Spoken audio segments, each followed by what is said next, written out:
Hello friends, सभी का स्वागत है एसपी टीचर्स एकेडमी के यूट्यूब चैनल पर। साथियों, हमारी जो हिंदी की सीरीज चल रही थी उसको आगे बढ़ाते हुए देखते हैं आज क्या पढ़ते हैं हम। आज पढ़ेंगे हम भारतीय आर्य भाषा, यानी कि भारतीय आर्य भाषा को कितने भागों में डिवाइड किया गया है और कौन सी भाषा का कब से कब तक पीरियड रहा है। ठीक है, चलिए तो हम देखते हैं कि हमारी जो आर्य भाषा थी उसको हमने कितने भागों में डिवाइड करा है। उसको हमने कर दिया है 3 भागों में या 3 कालों में डिवाइड। बात क्लियर है? तीनों काल कौन कौन से हैं वो? पहला काल जो है हमारा वो है प्राचीन भारतीय आर्य भाषा, यानी कि प्राचीन की जो आर्य भाषा थी उसका टाइम पीरियड। दूसरा है हमारा मध्यकालीन भारतीय आर्य भाषा। ठीक, उसके बाद हमारा तीसरा जो पोर्शन है हमारा, ठीक है, यानी तीसरा भाग जो है, तीसरा काल, वो आधुनिक भारतीय आर्य भाषा से संबंधित है। अब हम बात करेंगे कि भाई प्राचीन भारतीय आर्य भाषा का जो काल रहा है, टाइम पीरियड रहा है, वो कब से कब तक रहा है। तो 1500 ईसा पूर्व से, ठीक है, ईसा पूर्व की बात चली, ना कि ईसवी।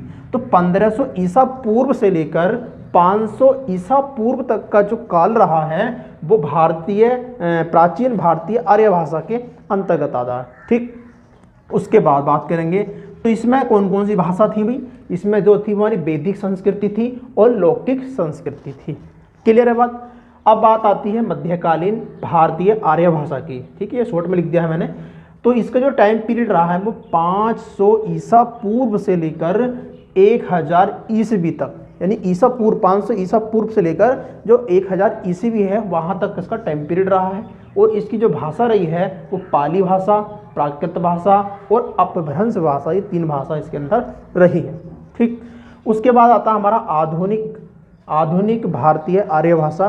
तो इसके अंदर हम 1000 ईसवी से लेकर के और आज तक वर्तमान तक जो भाषाएं आती हैं वो हमारी आधुनिक भारतीय आर्य भाषा के अंतर्गत आती हैं। ठीक है, कौन कौन सी है? जैसे कि हिंदी है, बांग्ला है, उड़िया है, असमिया है, मराठी है, गुजराती है, पंजाबी है, सिंधी है। ये बहुत सारी भाषा हमारी किसके अंतर्गत आती हैं? आधुनिक भारतीय आर्य भाषा के अंतर्गत आती हैं। ठीक, लेकिन अब हम बात करेंगे केवल और केवल आधुनिक भारतीय आर्य भाषा पर।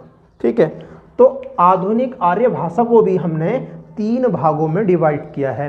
पहला भाग जो है वो प्राचीन हिंदी है, जो प्राचीन हिंदी है और उसका जो टाइम पीरियड रहा है वो 1100 ईसवी से लेकर 1400 ईसवी तक का टाइम पीरियड रहा है। ठीक है, और बात करें मध्यकालीन हिंदी की बात करें तो ये 1400 ईसवी से और 1850 ईसवी तक रहा है। ठीक है, उसके बाद हम बात करें आधुनिक हिंदी की, तो आधुनिक हिंदी जो है हमारी 1850 ईस्वी से लेकर और आज तक चली आ रही है।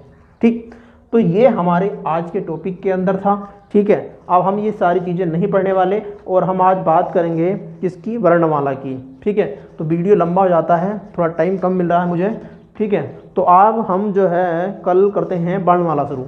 ठीक है, बहुत अच्छे से एक्सप्लेन करके, बहुत शुद्ध तरीके से, ताकि ट्रिक के साथ याद करवाऊंगा जो बहुत आसानी से याद हो जाए। लेकिन हम एक बार और फिर भी दोहरा देते हैं कि वर्णमाला क्या होती है ना।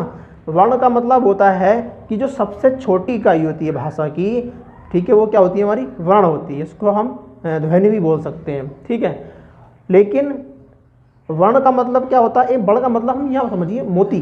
ठीक है, और माला का मतलब जो मोती किसी धागे के अंदर पुरे होते हैं, ठीक है, उसको हम बोलते हैं माला। ठीक है ना, तो इसलिए इसको वर्णमाला कहा जाता है क्योंकि वो वहाँ पर सुव्यवस्थित क्रम से बहुत अच्छी तरीके से रखे होते हैं। ठीक है, तो चलिए फिर कल बात करेंगे हम वर्णमाला की, और ये सारी चीज़ें नोट करते जाओ क्योंकि बहुत सही करके मैं बना रहा हूँ नोट्स। ठीक है, और नोट्स में उसको दूंगा जो क्लास को शेयर करेगा और कमेंट्स में लिखेगा। ठीक है ना, वरना किसी को नहीं दूंगा। सही है, थैंक यू।